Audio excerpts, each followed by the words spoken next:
Hey there everyone, welcome to my comprehensive guide on aggregation functions in SQL. In this video, we will delve into the powerful world of SQL aggregation functions, essential tools for summarizing and analyzing vast amounts of data. From calculating sums and averages to finding minimum and maximum values, we'll uncover the key functions that allow you to transform raw data into actionable insights. So let's get started. Aggregation functions in SQL are essential tools for summarizing and manipulating data stored in databases. These functions perform calculations on sets of values and return a single value as a result. Here are some common aggregation functions. Count counts the number of rows in a specified column or number of non-null values. Sum calculates the sum of values in a specified column. Average computes the average of values in a specified column. Min finds the minimum value of a specified column. Max finds the maximum value in a specified column. These functions are commonly used with select statements to perform various analysis and generate reports from databases.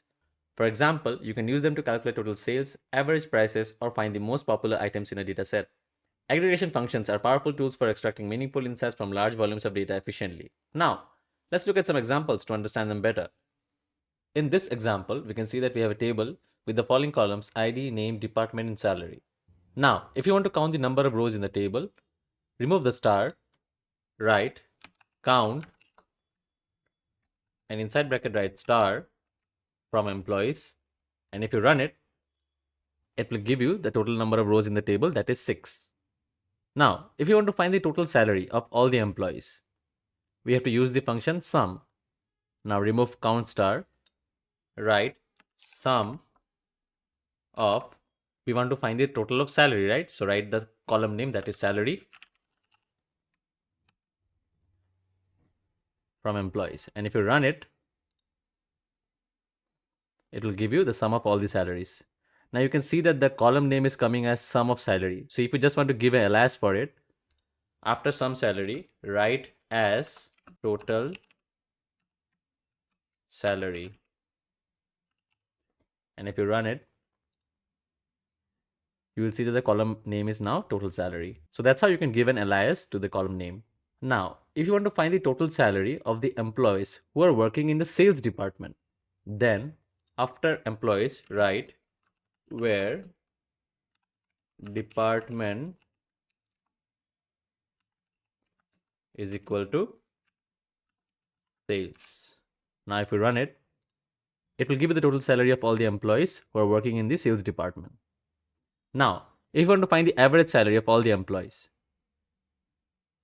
remove this, and instead of sum, write AVG. And now if you run it, it will give you the average salary of all the employees. Now, if you want to find the average salary of all the employees who are working in the marketing department or HR department, let's consider HR department for this example. So after employees, write where department is equal to HR. And now if you run it, it will give you the average salary of all the employees who are working in the HR department. Now, if you want to find the maximum salary among all employees, let's first remove this.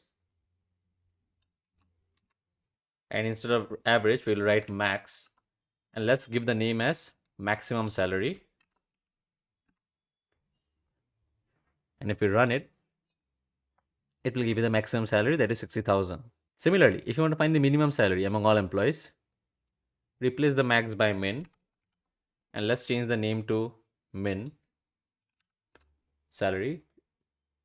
Now if you run it, you can see that the minimum salary is 50,000. Similarly, if you want to find the maximum or minimum salary in the marketing department, just after employees, write where department is equal to marketing.